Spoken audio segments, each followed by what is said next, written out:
We are here for the Nuclear Clean Air Energy panel session.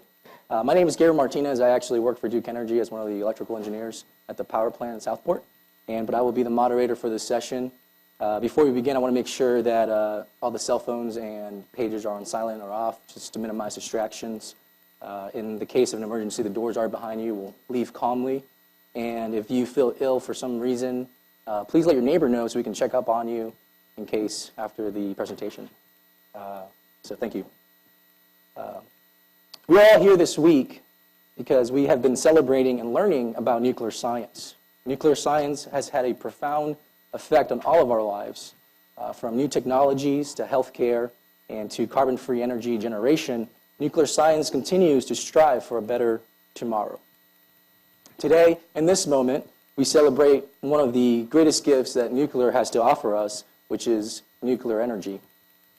I would like to thank all of you who are here, and for those who are streaming live, for joining us in this celebration of nuclear energy. Furthermore, I would like to thank this great panel, which is about to present. They've come from different realms of the industry to share a common thought, the importance of nuclear carbon-free energy. From my right to left, we have Maria Korsnick from the Nuclear Energy Institute. We have Steve Nesbitt from Duke Energy, Ryan Fitzpatrick from Third Way, and author Gwyneth Cravens. This session has been arranged in such a way that each presenter will have about 10 minutes to do their presentation, and then at the end we'll do about a 15-20-minute Q&A session. If you're currently streaming live, or maybe you're shy in the audience like I am, you can tweet your question to hashtag #QANSW, and we will try to answer all the questions that we can. The last panel had great questions, so I expect you to beat them, that is for sure. Before we begin, I want to kind of get a sense of who is out there. I know there's a lot of high school students. If you don't mind raising your hand, let's see how many high school students we have out here. So there's a big, there you go. Thank you for coming. Do we have any UNCW or Cape Fear students here today? There's a couple. Thank you. And how about any just working professionals from the area? So fantastic. Thank you for coming and attending. So we'll begin with our first speaker, who is Gwyneth Cravens, author of Power to Save the World, The Truth About Nuclear Energy. Her articles and op-eds on science and other topics have appeared in many publications, such as Harper's Magazine, The New York Times, Washington Post, and Discover. She was also one of the interviewees of the 2013 documentary film Pandora's Promise, which spotlighted prominent environmentalists who were once fervently opposed to nuclear power but now support it. Craven's nuclear journey has transformed her from an anti-nuclear protester into a nuclear proponent who now hopes to change the minds of others. Thank you.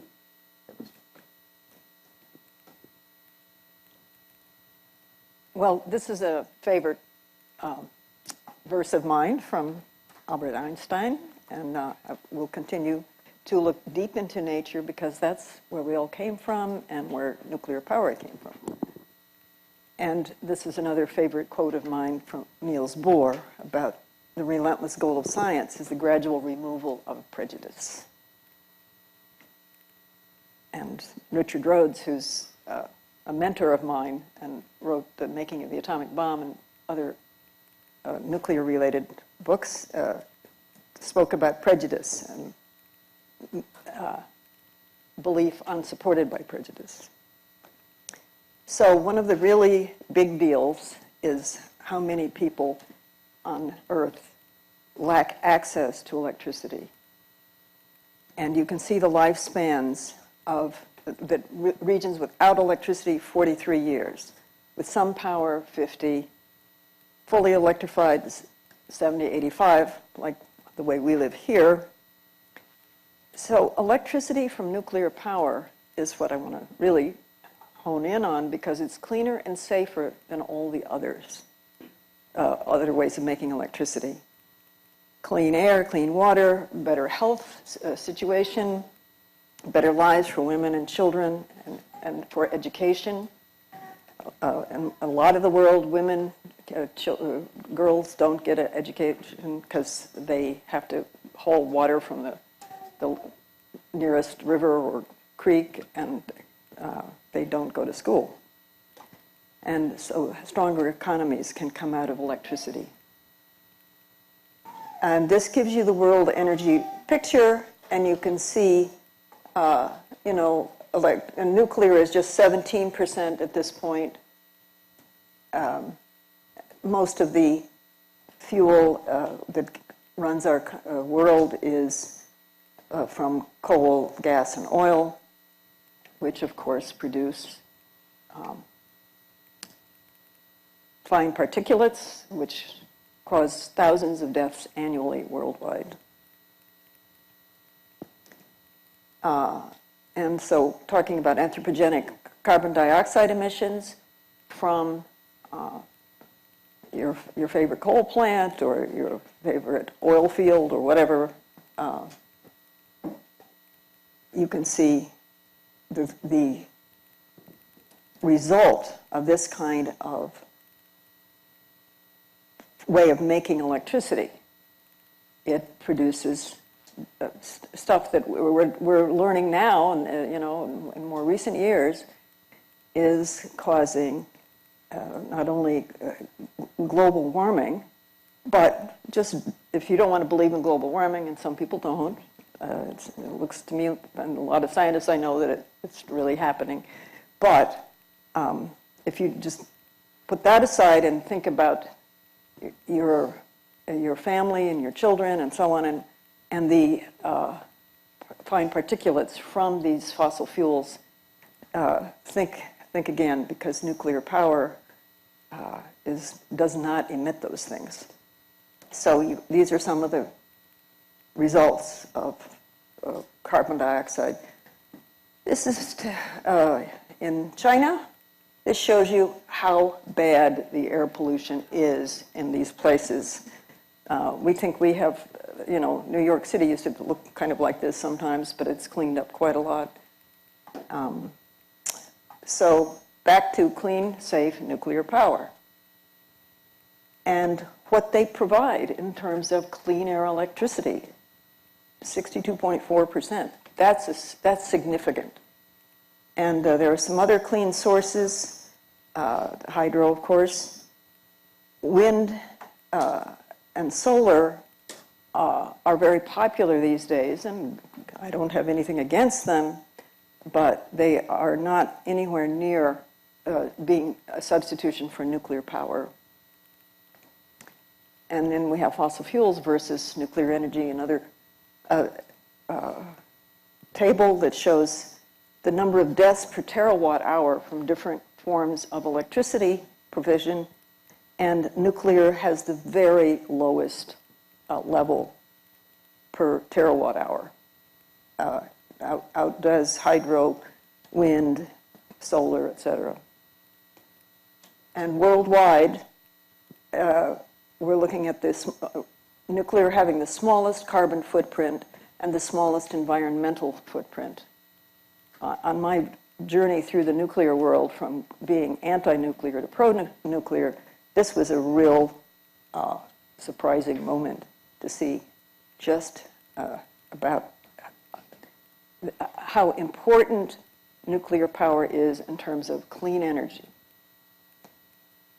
And no nuclear plant can explode atomically, despite all the science fiction movies you've seen. Can't happen. Yes, they can have fires, they can have radiation releases, that has happened sometimes, but you can't get an atomic bomb out of our North American reactors. And you can see what people don't know, they see the cooling towers and they think, oh my God, that's terrifying. Well, they're emitting steam. That's it. There are no particles in it, in the emissions. And the actual reactors are, in most cases, deep underground, 30 meters underground, anchored in bedrock, and enclosed by multiple layers of containment. And so you have a small footprint compared to, let's say, a wind farm, which covers, many square miles. And I love this picture of when I was going around to nuclear plants like McGuire and seeing just how thick the containment is at a nuclear plant. This is, protecting the people who work at the plant and everyone who lives in the area from a release of, some kind of unwanted release of radiation. And the shielding, it's good to know, stops all rays and particles. So the place where the nuclear power is doing its hot little job, it is heavily shielded and prevents people from, you can see the stop aluminum, lead, and concrete that are used can stop these rays and particles. And now for the real dangerous moment. Here's McGuire. Anyone ever been to McGuire nuclear plant? Well, the scary thing is, has anyone ever eaten a banana in here? And I'll just tell you a little side joke. I was giving this presentation and on the radio. I was talking to someone on the radio about it, and a friend of mine who's a beautician was watching it and I came to the part about that you're getting more nuclear power or nuclear bombardment from eating one banana than you would get from a nuclear plant. And my friend was eating a banana while she was watching this, and she put it down and said, "Oh my God, what have I been eating all this time?" So anyway, sometimes when you try to talk to people and educate them about nuclear power, it goes backward. So here's the worst stuff in the world, practically, is coal. And you can just compare this to the waste from coal plants and what people wind up being responsible for just if they live off coal. And then you have that compared to the used fuel pellets, which are tiny. If I want to, for all my life, to just only get nuclear power, my share of the nuclear pellets would not even fill one Coke can. And these each would hold 12 tons of coal. There's that fuel pellet again. And you can compare it to oil, natural gas, and, of course, my favorite, coal. Favorite bad thing. So I ask you to always look at the whole. This was what my guide through the nuclear world, Dr. Rip Anderson, that I wrote a book about all of this, he said, you always have to look at the whole, at the big picture. We must act now. Let's take the journey from myth to fact. Let's remove prejudice by using science-based information, not scary stuff that you see on, some anti-nuclear websites and so on. And let's face this greatest challenge together and cooperate and be good stewards of our country, of our planet, and of our energy future. Thank you.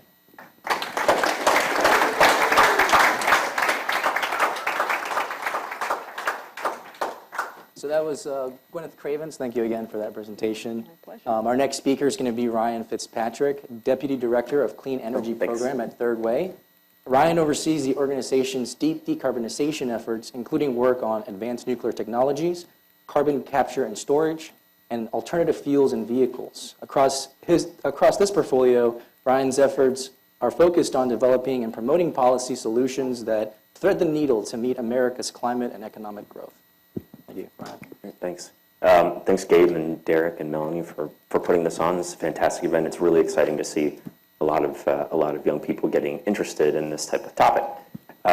So as Gabe said, I'm Ryan Fitzpatrick. I work at Third Way, which is a think tank. It's a strange term, but basically we help Congress and the federal government come up with policy solutions or promote existing policy solutions that are really good and could have potential to solve some of our biggest problems as a country and as a world.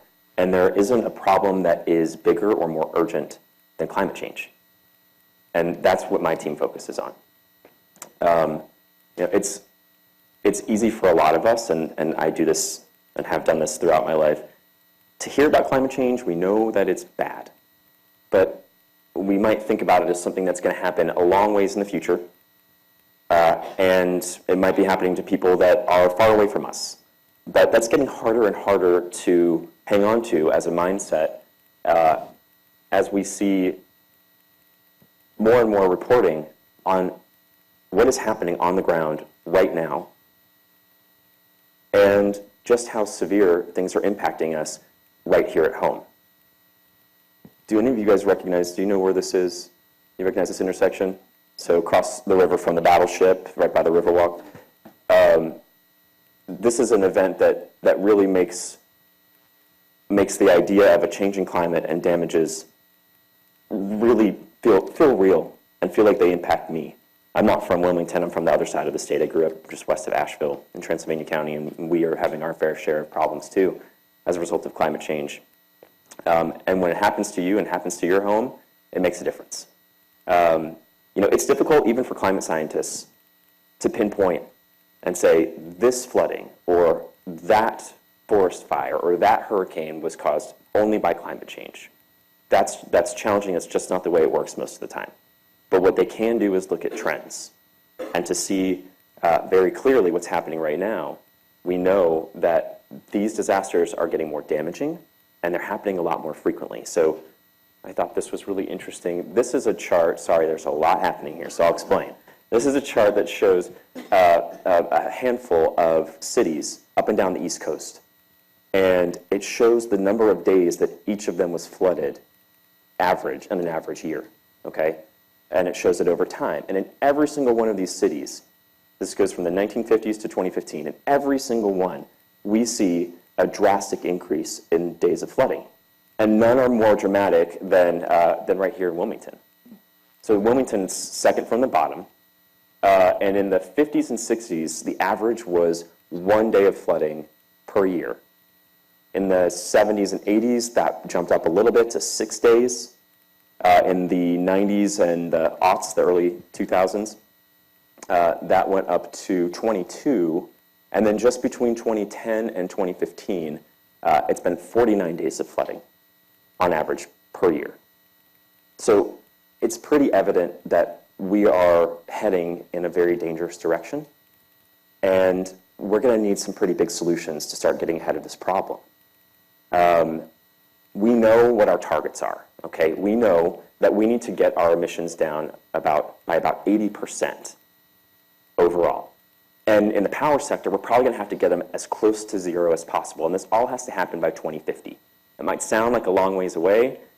We built our electric sector over decades, and we continue to build it up.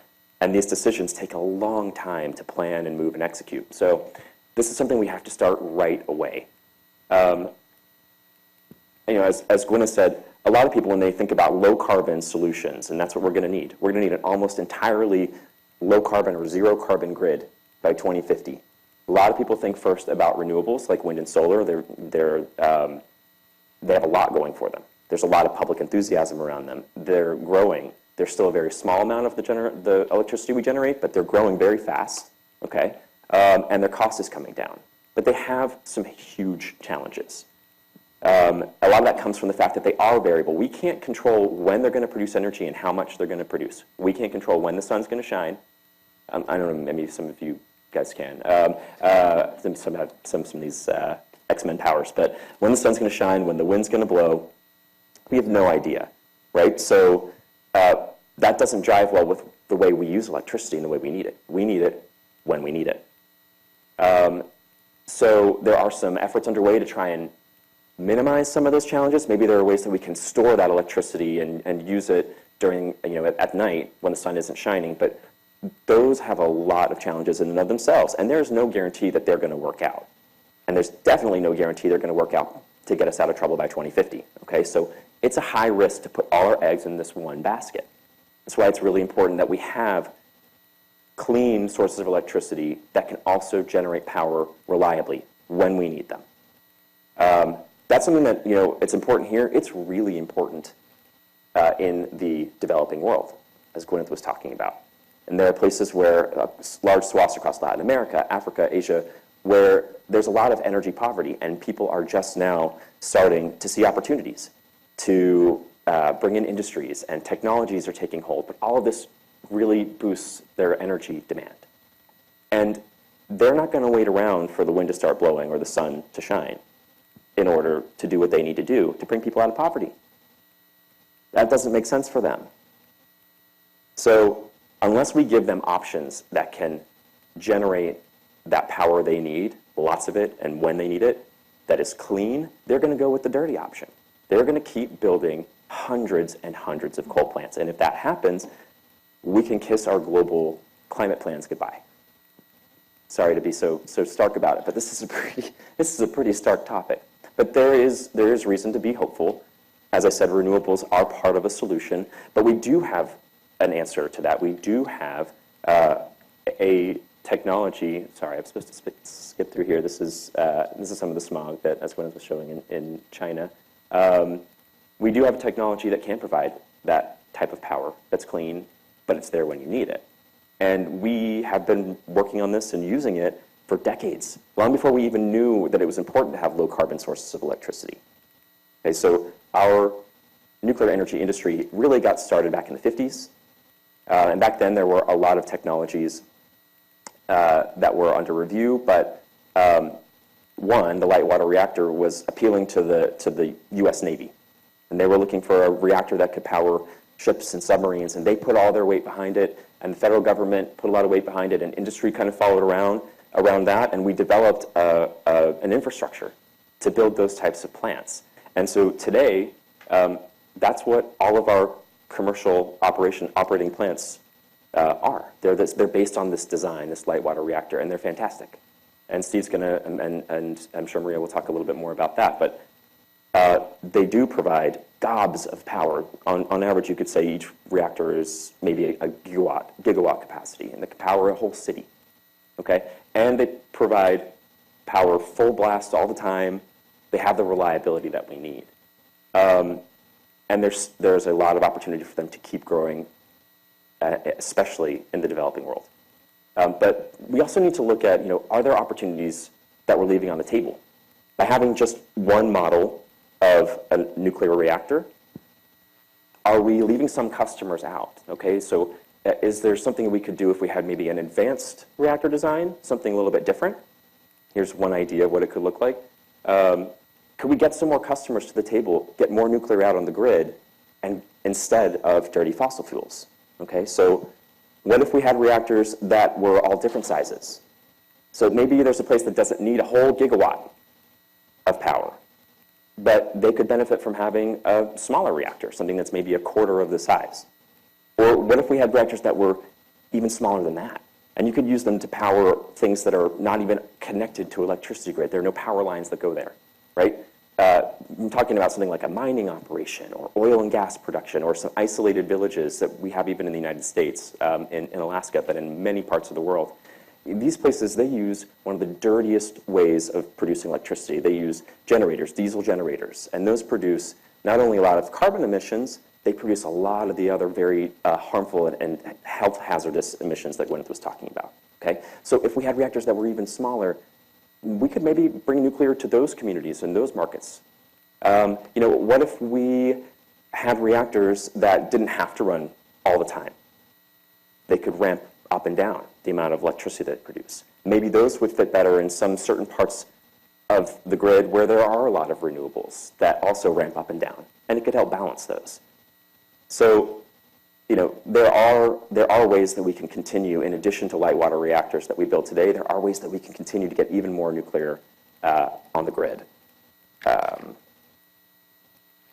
So this is an idea that, in addition to a lot of the leading industry players, like G. Hitachi, one of our hosts, there are a lot of other people that are working on these designs and have been looking at them for a long time and are putting a little bit more effort into them more and more as years go by, especially recently.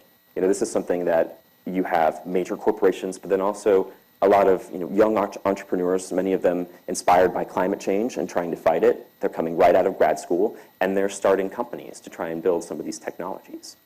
In total, we found nearly 50 companies and organizations that are working on these types of technologies across the United States. And they're all different types of technologies, and they're getting some attention from investors. They've secured at least $1.5 billion in private investment. And from some names that you might recognize, like Bill Gates. It never hurts to have that name or that bank account behind you. So there is a lot of movement here. It's a good start, but they're going to need a lot more than this. Even Bill Gates' money isn't going to get this done. They're going to need a lot more help, including from the federal government. So there are a couple of things that Washington can do to help in this situation. One is RD&D support. That's research, development, and demonstration. One way you can think about this, this is innovation. This is moving your technologies forward.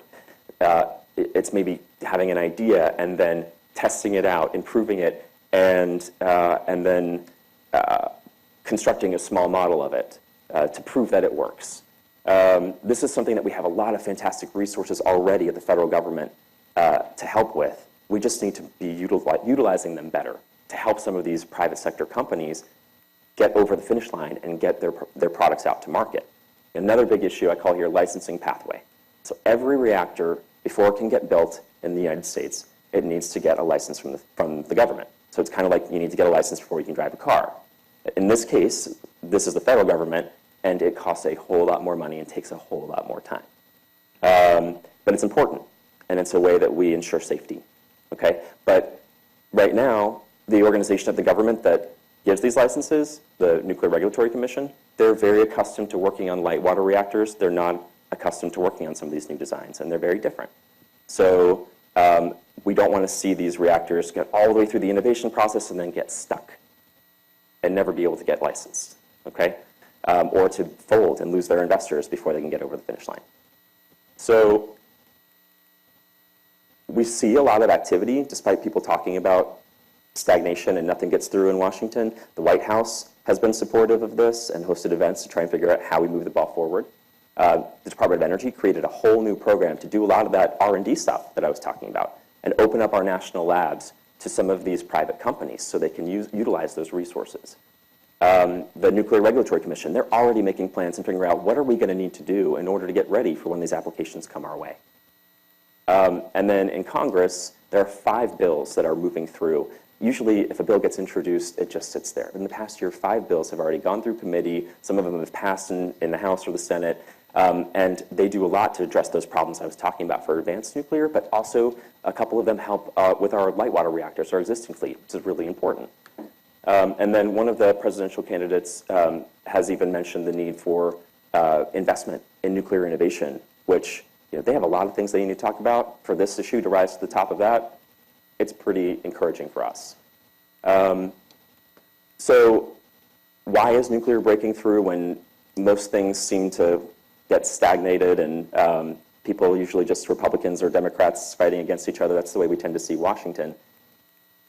I think it's because we have a lot of really good leadership and people see various benefits for this technology. Okay, so on your left, you've got Senator Sheldon Whitehouse from Rhode Island. He's a Democrat. And on the right, you have Jim Inhofe, who's a Republican from Oklahoma. They don't agree on much of anything, especially not climate change. Sheldon Whitehouse goes to the Senate floor every week and gives a speech about the urgency to reduce our greenhouse gas emissions.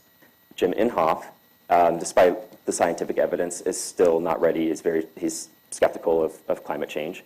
But that hasn't stopped them from being the 2 champions on one of those bills I was talking about that's been extremely successful. They both have strong reputations on the Hill in their respective camps, which is fantastic. And And they both see benefits. For Sheldon Whitehouse, it's climate.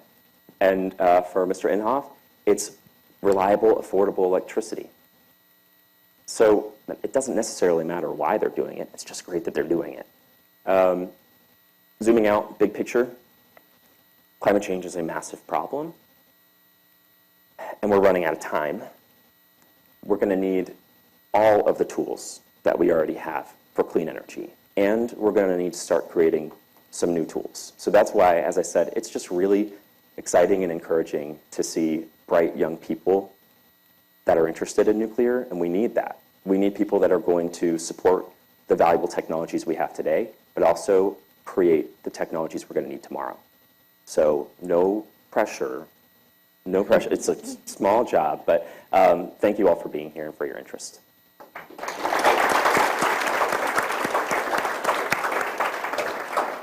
Fantastic. That was Ryan Fitzpatrick. Thank you again for that presentation.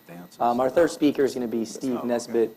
He is Director of Nuclear Policy and Support at Duke Energy. He is responsible for developing company policy position related to nuclear power and interacting with industry and government on use of fuel management and related issues. Thank you, Steve. Well, good morning, everybody. Before I get into my presentation proper, I'm going to try to involve you all a little bit, ask you a couple of questions. So you may not believe it, but I actually have a daughter. My youngest daughter is a junior in high school now. And I asked her the other day, okay, Rebecca, what are you thinking about in terms of college? Where might you want to go to college? So where do you think she said her first pick was? Any guesses? UNCW. Absolutely, absolutely. And so my follow-up question to Rebecca was, why do you want to go to UNCW? So what do you think the answer to that was? Beach. Absolutely.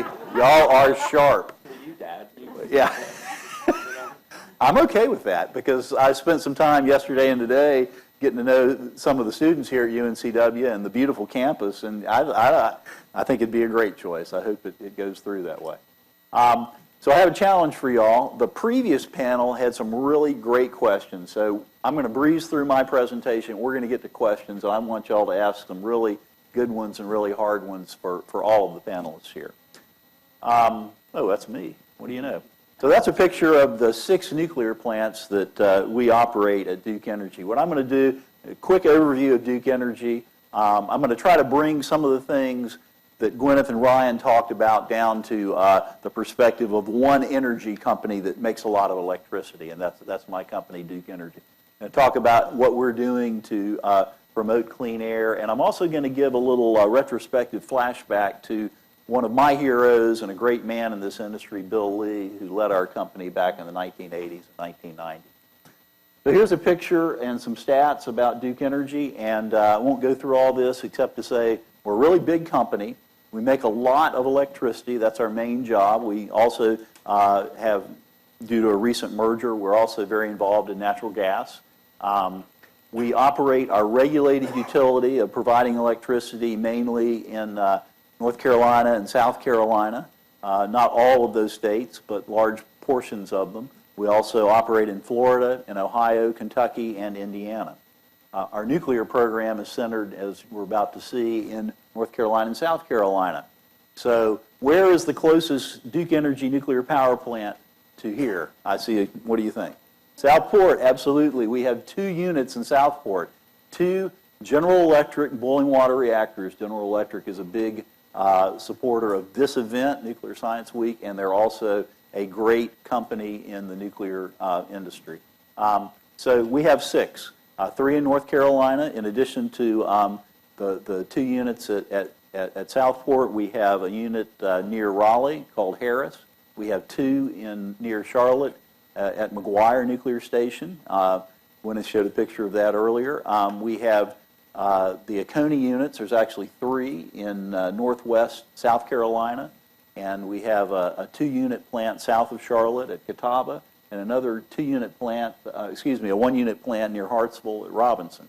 So we're the 2nd biggest nuclear company in the United States, and we have a total generation of, let me see, I guess you can probably read on the screen as well as me, but about 10,700 megawatts. That's a lot of electrical generating capacity. Okay, So what have we done with that capacity? Well, in 2015, I went back to the most recently completed year. I'm going to throw some stats out to you and hopefully make them a little meaningful. In all of Duke Energy in the United States, we generated about 220 billion kilowatt hours of electricity. Okay, so that's a big number. What does it mean? A typical house uses about 1,000 kilowatt hours per month. Okay, so we generated 220 billion kilowatt hours over the entire year. So that means the amount of electricity we generated is the equivalent of what it would take to supply about 200 million homes. Well, it didn't all go to homes. In fact, it was only a fraction that went there because we provide electricity to industries, to businesses, all sorts of things. I think you all have an appreciation, hopefully, for how important electricity is, because when it goes off, you know, what do you do then? There's a lot of things that you like to do that you can't anymore, like keep your food cold and stuff like that. Gwyneth talked about some of the consequences for people who live in electricity-poor areas where they don't have any access to it. It's not a good place to be. Okay, so we generated from our 11 nuclear power reactors in North Carolina and South Carolina 88.1 billion kilowatt hours of electricity last year. And we did it pretty cheaply. So if you look at electricity rates, what it costs for electricity, it was in both North Carolina and South Carolina, our rates for residences are less than 11 cents per kilowatt hour. Or if you were going to say 1,000 kilowatt hours a month, that would be about $110 that you pay monthly for your electricity. And when you compare what you get for $110 from the electricity and what it does for you, and compare that to other ways you can blow $110 in a heartbeat, I think you'll realize what a great bargain that is. The average rate in the United States is closer to 14 cents per kilowatt hour. So having these nuclear plants enables us to generate reliable electricity that's also very affordable. Now I got a picture up here, and this is of all of the electricity that we generate throughout the United States, not just North Carolina and South Carolina, but the other places. And we generate a lot of wind-generated electricity in the West as well. So this is how it breaks down. Basically, it's a third, a third, a third. Okay, so the green slice of the pie, oops, I got too far. There we go. Okay, third, a third, a third. The green slice of the pie is nuclear generation. It's about 33% overall of the electricity we make is from nuclear power. About 28% comes from natural gas, which is the new and rising supply of electricity in the United States and other parts of the world. And then about 36% of our electricity comes from coal. There are fractions that come from other sources. Hydroelectric is one of those. And then wind and solar are very small fractions overall. But the nuclear electricity, the 33% that we generated there, allowed us to avoid more than 60 million metric tons of carbon dioxide emissions in 2015. So our total emission of carbon dioxide, which is of course a greenhouse gas that contributes to climate change, was about 100 million metric tons. So it would have been 60% higher if we had been generating electricity with other means besides nuclear power. So now, here's the graph of what a little closer to home, North Carolina, South Carolina. Half of our electricity comes from nuclear energy. Those 11 plants generate half of our power. And so that makes you here in North Carolina and South Carolina in one of the more nuclear parts of the country, and probably ahead of many other regions when it comes to air quality and contribution to greenhouse gas. So now I'm going to switch gears, and I'm going to talk about, as I said, a hero of mine, Bill Lee. So he was the chief executive officer of Duke Energy from 1982 to 1994. He ran the company. He started out in the 1950s. He was vice president of engineering in 1965. So he oversaw the development of Duke Energy's nuclear program, won a lot of awards, and he helped found a couple of very important organizations in the nuclear industry, which I doubt you've heard of, but it's the Institute of Nuclear Power Operations and the World Association of Nuclear Operators. He was a visionary advocate for nuclear industry. Well, in 1990, Bill Lee gave a speech at NC State University, Energy for Our Globe's People. And what I'm going to do is I'm going to go over some of the elements of his speech. But think about this, 1990, okay, a lot of y'all were not born at that point in time, most of you probably. So this was 25 years ago. What Mr. Lee noted was that the world population was rising from 5 billion or so at that time and to a projection of 9 billion between 2030 and 2040. He noted that there's rising aspirations for people around the world. We have it good here. We have a nice life. We have a lot of stuff. We have access to running water, clean air, electricity, and things like that. It's not so good for a lot of the people on this globe. They're subsistence farmers. They have no access to electricity or clean water. But they don't look at it as, well, that's just the way it is. They want the life that we have. People want better things, and they're going to want to get it.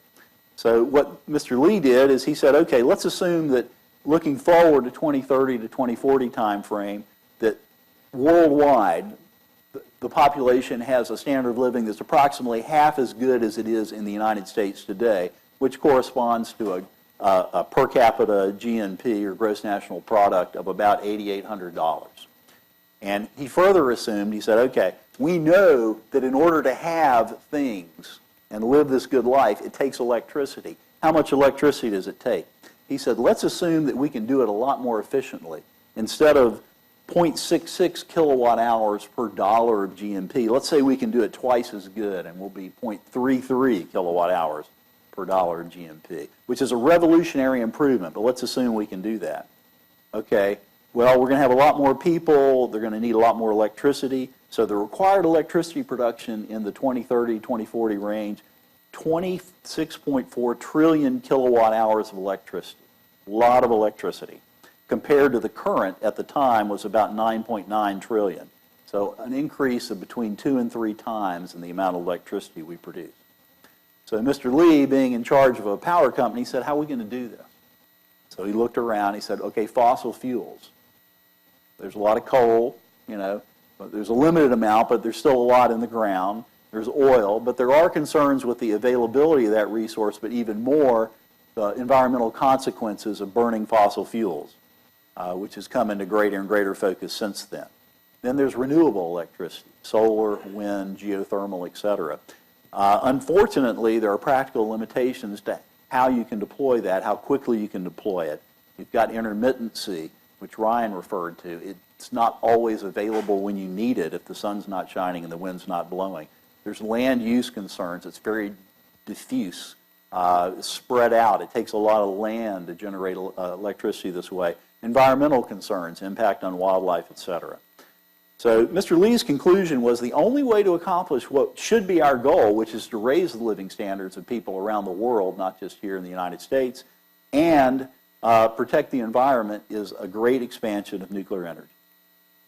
Now, Gwyneth talked earlier, she put up a quote from Niels Bohr, who is a source of many great quotes, and one of my favorites is the following. Dr. Bohr said, "Prediction is very difficult, especially if it's about the future." So I want to go through and talk a little bit about where we are now relative to Bill Lee's vision in 1990. In 2013, the world generated 22.2 trillion kilowatt hours of electricity, well on the way to the 26.4 trillion number that Bill Lee predicted. Most of the increase, what do you think the source of? Where do you think we got most of that new electricity? Was it nuclear power? It wasn't. Was it solar power, renewables? It was fossil energy, yeah, oil and coal. That's where it came from. So if you think that maybe we were in a hole in 1990, the hole's gotten a lot deeper.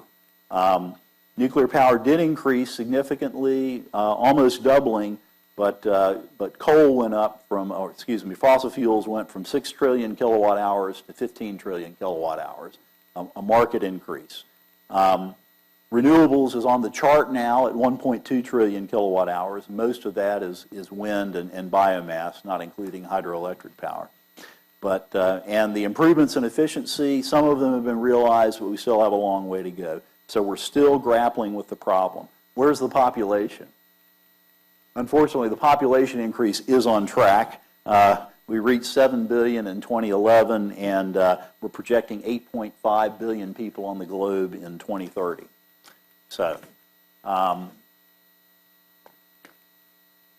that's the problem. I think the two previous panelists have kind of laid it out. We need a lot more energy. We've got to get it from somewhere. And what we've shown at Duke Energy is that we can run a very successful nuclear energy program to produce electricity, clean electricity, economically for the people in North and South Carolina. We look forward to doing that for decades in the future.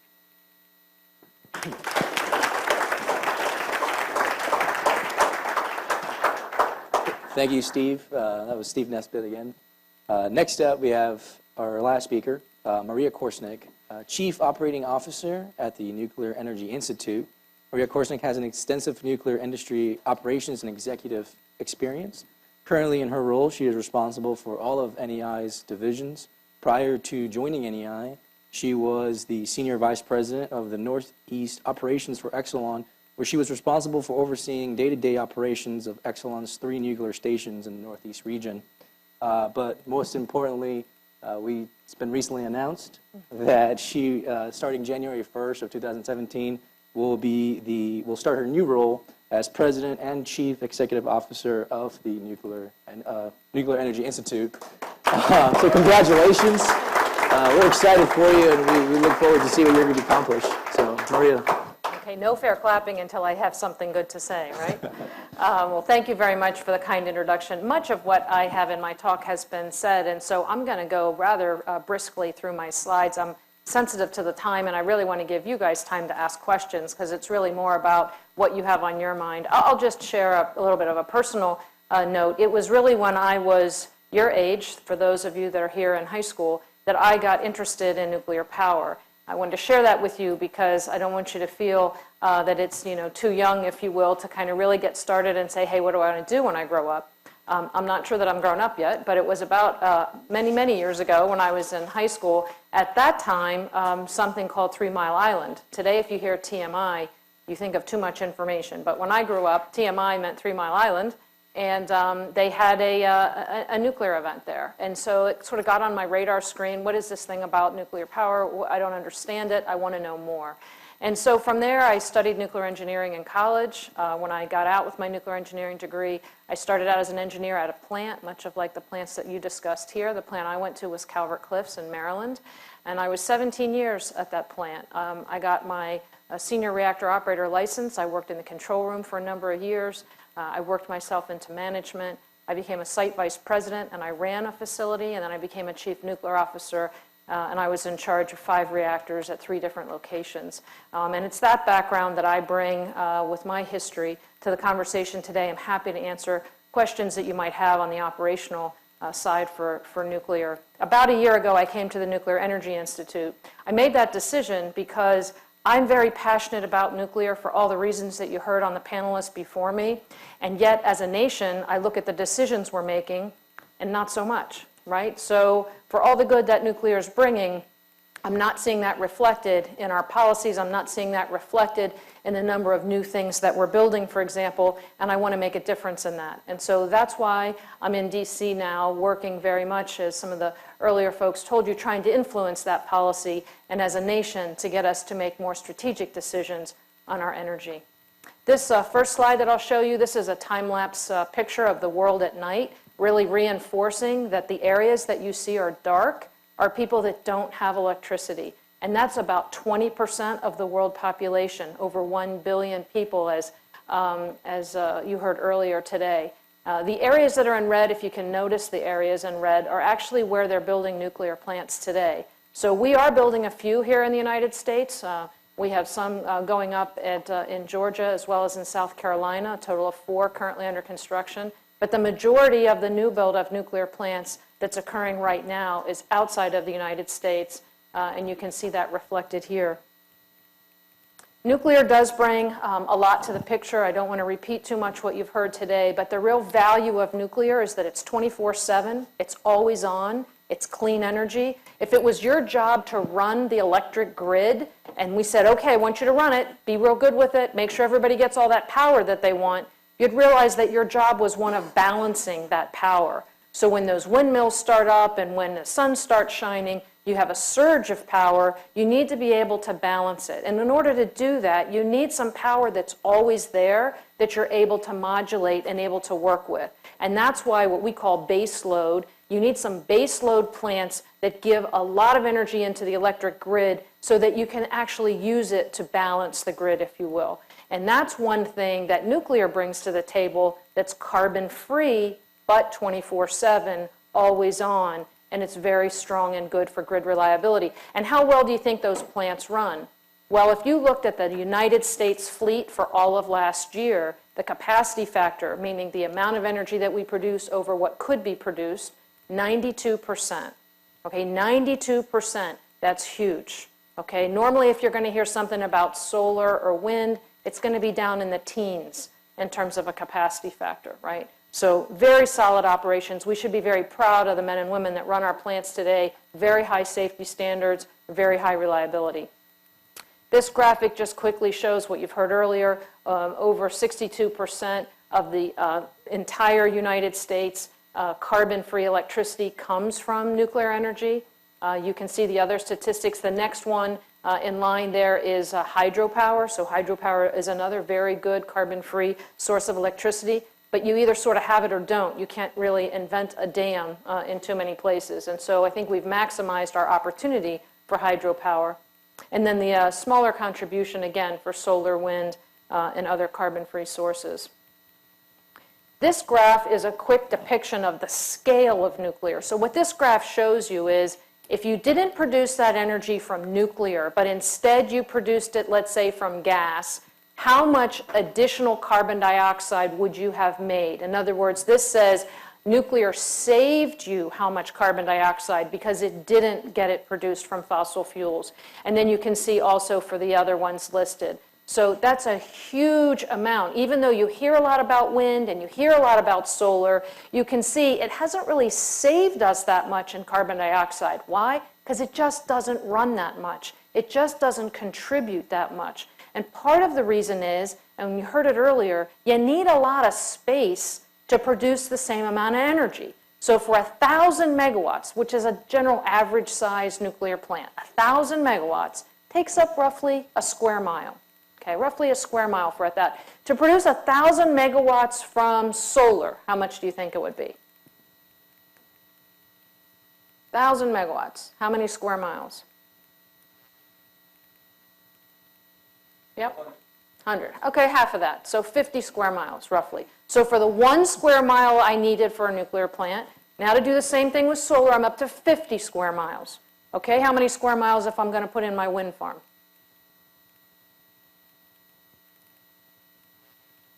150, more than 150. Yep. Okay, you're in the neighborhood, about 350. So 1 square mile for 1,000 megawatts out of nuclear, 50 square miles if you're going to have a whole lot of solar, and 350 square miles if you're going to do it at a wind farm. I'm not saying there's anything wrong with wind and solar, okay? Love them in the applications that they have. Utility solar, which means a large solar plant, makes more cost-effective sense than actually the solar panels that you see in a lot of folks' home. But regardless, there's a place for wind and solar. But again, with that intermittency that they provide, they can't be everything, right? They're just a piece of an answer. They're not the whole answer. I guess the other thing I would add is, and I assume people know, but when that windmill isn't spinning because of the wind, what's making it spin?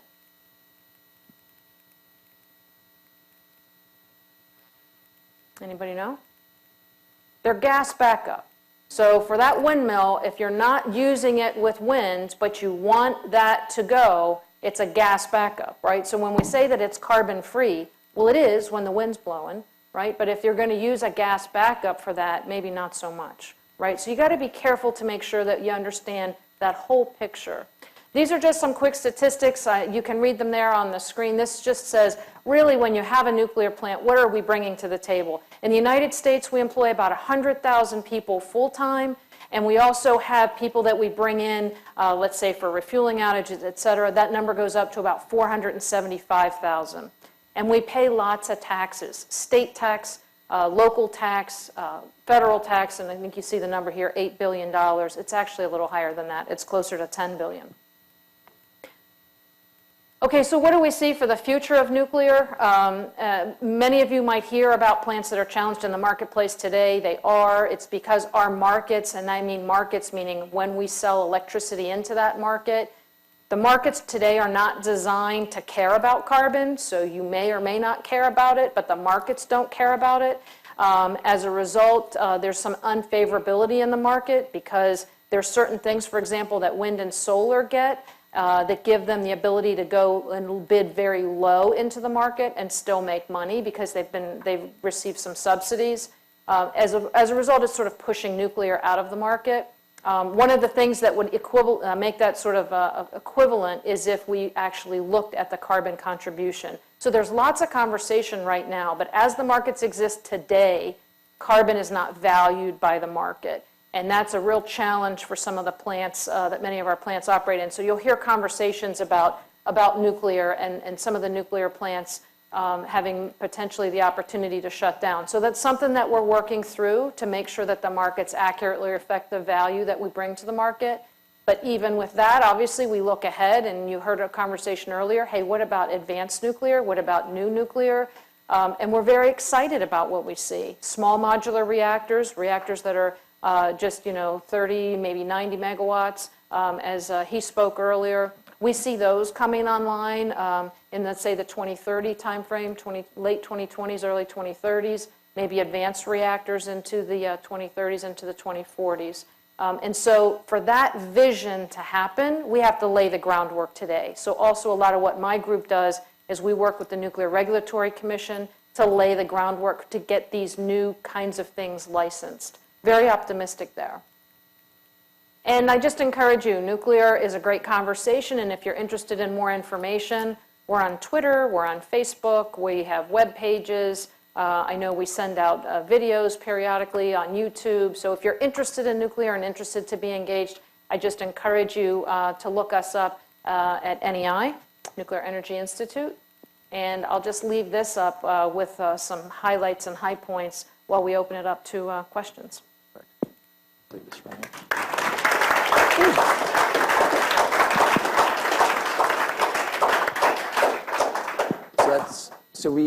No? Okay, no, we're going to go ahead and move into the Q&A session of this. If you have a question, we'll go ahead and respond to it. If before we do, if you are streaming online or if you are shy to ask, you can go through Twitter and just do hashtag QANSW, and we'll try to answer that question. I believe I do see a hand back there. If you want to go ahead.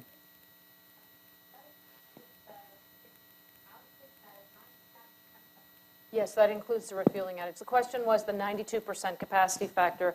Does that include the downtime for refueling outages? And that's, in fact, yes, why it's at the 92% that we're talking. Many plants today are on a 2-year refueling cycle. The plants that I was in charge of, we all had 24-month cycles. And so that means, theoretically, you could operate for 2 straight years before you had to come down for a refueling outage. Some plants are on an 18-month cycle.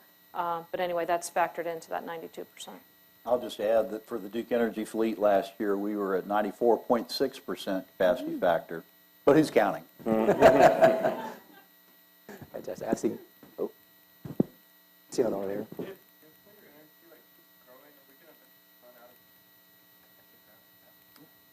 Yeah, so the question is, if the nuclear keeps growing, would we run out of naturally occurring uranium?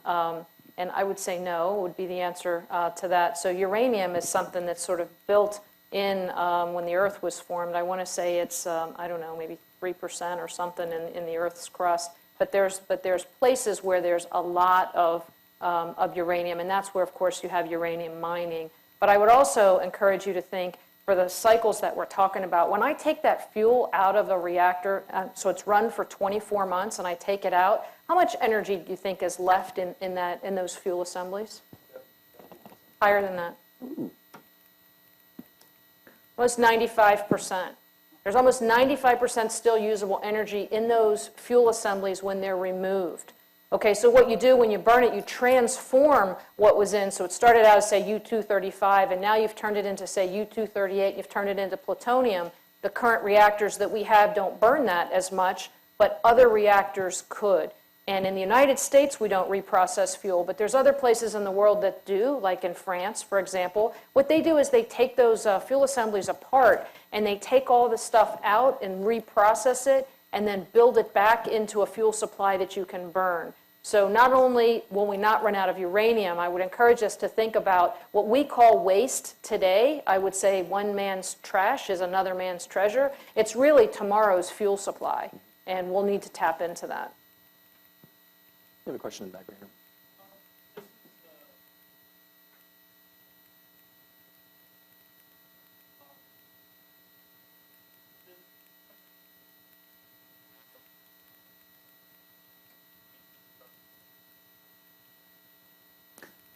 You took my question, by the way. Yeah. All of the above.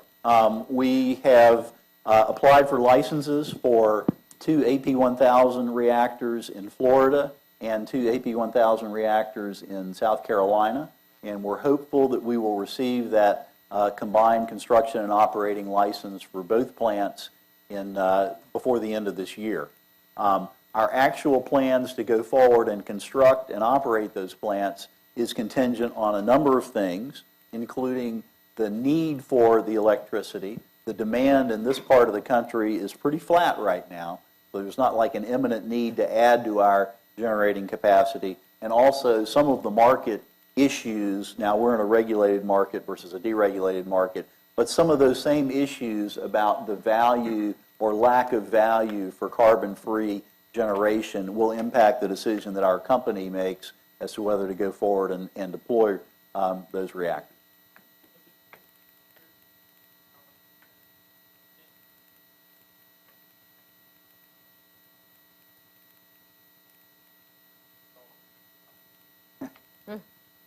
Well, there's two things there. So first of all, the utility commissions that determine what we're allowed to do in North and South Carolina, they don't approve of us building plants to send power to California. So that's kind of a practical consideration. The other is that you can transmit electricity a long ways, but it's impractical to send it quite that far. So you'd want to build your plant a little closer to where you're actually going to use it. Before we do answer another question, I do have a question here from Twitter. This is from Hannah. Hannah says, what would be the problems of nuclear energy? I've heard the benefits. What would be some of the problems? That one's got it, I guess. Maybe let's hear from maybe Ryan. Sure. I know he's, You know, there are a lot of perceived problems. A lot of people have, they might not be sure exactly why, but they have concerns about our current nuclear technology. Maybe, you know, you see a lot of things that aren't necessarily accurate, some things from The Simpsons with, you know, glowing fuel rods bouncing around. And, you know, we have a very safe industry, a pristine safety record that's actually higher than a lot of other industries like hospitality. It's an incredibly high safety record. You know, but I think the industry continues to work to improve the perception and make sure that people understand how important and how valuable it is. I think right now one of the biggest challenges that it has, Maria touched on this a little bit, is the cost. Now, nuclear generates very cost-effective electricity, but in a lot of markets, not necessarily here, but there a lot of parts of the country, you compete with other producers to put electricity onto the grid. Okay. If you have other forms of electricity getting subsidies, and right now we have really, really cheap natural gas prices, okay? So that allows them to compete and makes it harder for nuclear to get in there. But again, kind of like Steve Emery was saying, we don't value, right now, we're not valuing the emissions of those types of fuels. We don't say, okay, well, yeah, natural gas is cheaper, but then it ends up costing us when it adds to climate change. So there are some imbalances in the market that are going to make it, that are a challenge for our plants and will continue to be until we get a fix for that. Gabriel, I'd just like to add that, you know, one of the things that people point to about nuclear sometimes is what are you going to do with the waste?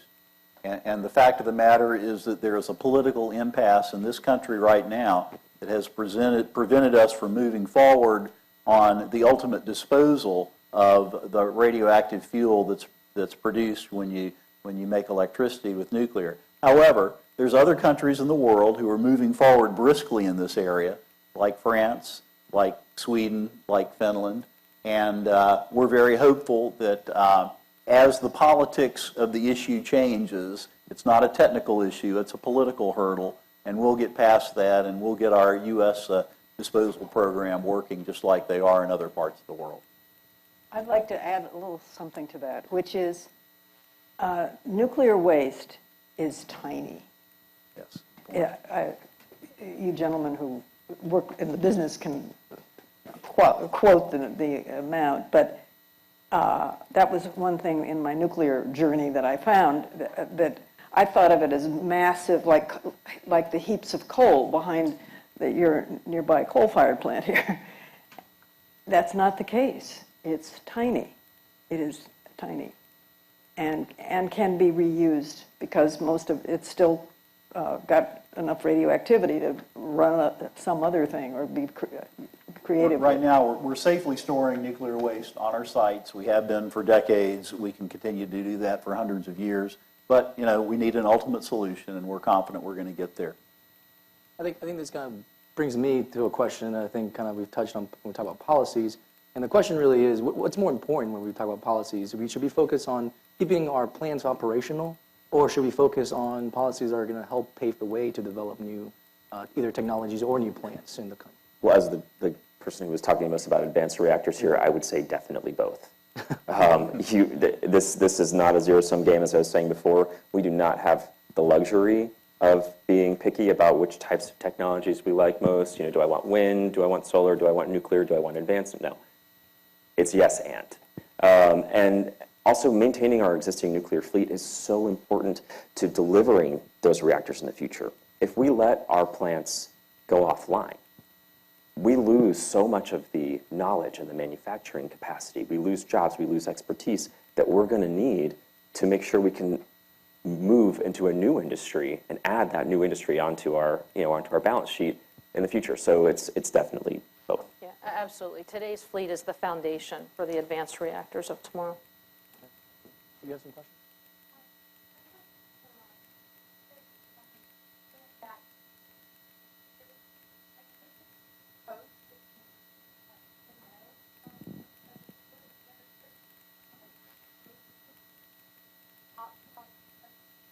That's really interesting. I hadn't actually noticed that type of correlation. You know, we have a lot of companies that are spread out across the country, but there are hubs. There are certain technology hubs, and oftentimes they happen around national laboratories or around major universities. And MIT is one of those universities, but there are a lot of facilities that certain projects are advancing.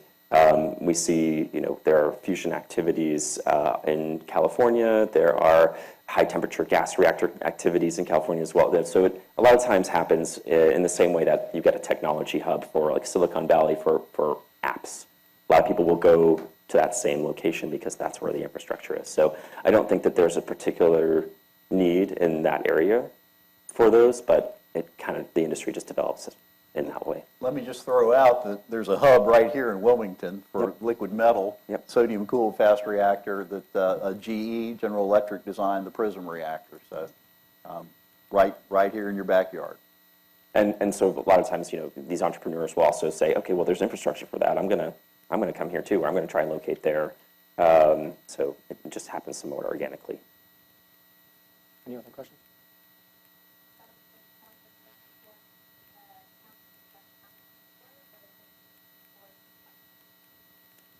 As a country, we have chosen not to recycle, so I don't think you're going to see that as the first solution. I would say, you know, perhaps years from now, as we have different policymakers in play that maybe are interested to reevaluate that, but the current state of play, that's not really on the table, and that's you know, our choice in terms of what our government has chosen to do. Now, at the same token, Yucca Mountain has been quite a bitter, I'll just say, political battle over the last several years, and so that may be an ultimate repository, whether it's Yucca Mountain or another location.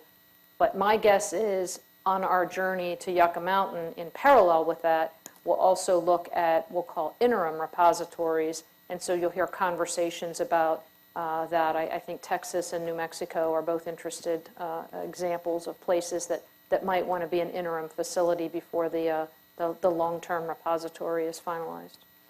They're already taking nuclear waste from governmental operations and DOE facility. DOE and putting it in the waste isolation pilot plant in New Mexico, where it is extremely safe. It's these caverns deep in the salt bed, and all of the nuclear waste in the world actually could be put in this massive salt bed in New Mexico.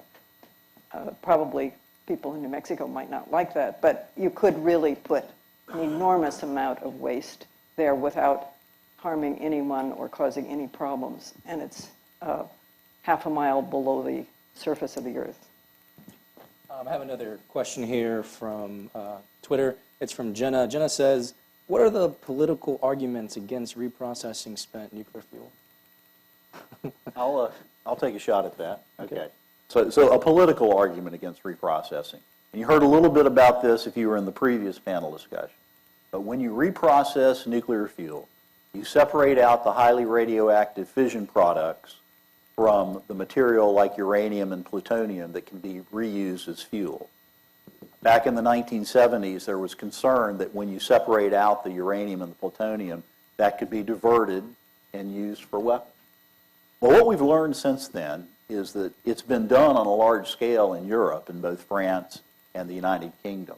And it's been done very safely and with appropriate safeguards. And it's kind of debunked that myth. However, it's one of those things that it sticks around forever and ever, even though, the data doesn't support it anymore. So that is the biggest, I think, political obstacle to recycling used nuclear fuel. Any other questions? We got one right here.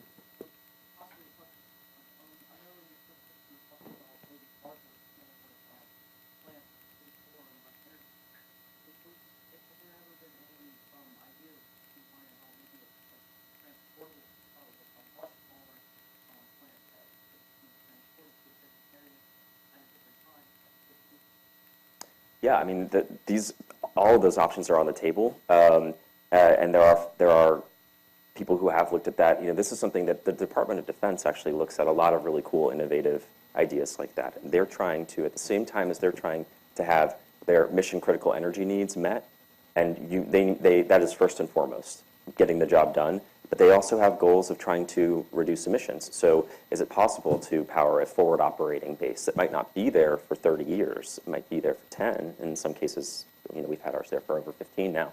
But yeah, there are opportunities for that. There's always added expense that goes with that. You have to get licensed for a site, then you have to get licensed for another site. It is definitely possible. But right now, for in terms of what's going to be marketable, what's going to be cost effective to get this process started, they're going to be more stationary, but they're going to be used for very cool, very interesting things. We have a water crisis. It's not just the West Coast either. It's in about 30-something states we've had a water crisis this year. We're going to need desalination. You take ocean water or some dirtier underground water. You can purify it. This is something that's being discussed and already done in California. But if you power that with natural gas, you have an emissions problem. So there are lots of really cool, interesting things that you can do with some of these smaller plants. Yeah, there is actually an advanced reactor design. Think about, like, if your lights go out at your house, maybe you have a generator that kicks on, to power that. Out in the world, there's diesel generators we talked about earlier that would be a couple of megawatts, that could power something like that. So there's a design that's currently being looked at. I almost call it a nuclear battery, but it would be something like that. It could generate something like 1 to 3 megawatts. But just think about it if you were out in the desert, for example. What if you had one that would last for 20 years? That might be helpful to you, right? That you don't have to truck, supplies of oil or fuel oil or whatever in order to get it to continue to run. And so that's an example of a very small one that would have a very long life. Besides, you talked about transporting it, but would it be good also just to be able to have something that would last a long time? I will just add one thing. The Russians are actually building a prototype barge-mounted reactor that they can tow where they need the power. So it's not just on paper. There's actually things going on in the field. And our submarines are our submarines are powered by nuclear reactors. So, okay, let me just stop you guys. We have one last question, and I'm going to give it to this gentleman here, and then we're going to go ahead and wrap up. So.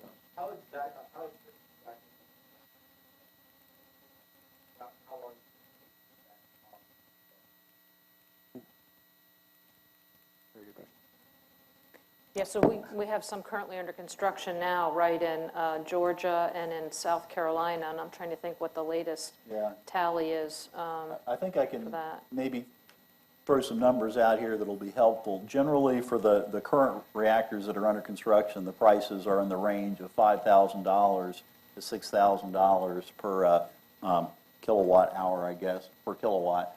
So what that comes down to is for a two-unit plant, it would be on the order of $10 billion or a little bit more for that, which is much more expensive than building a natural gas-fired plant. And that's the reason why, that's the primary reason why you're not seeing a lot of new reactors going up in the United States right now.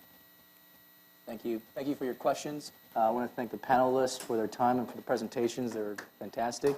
And thank you.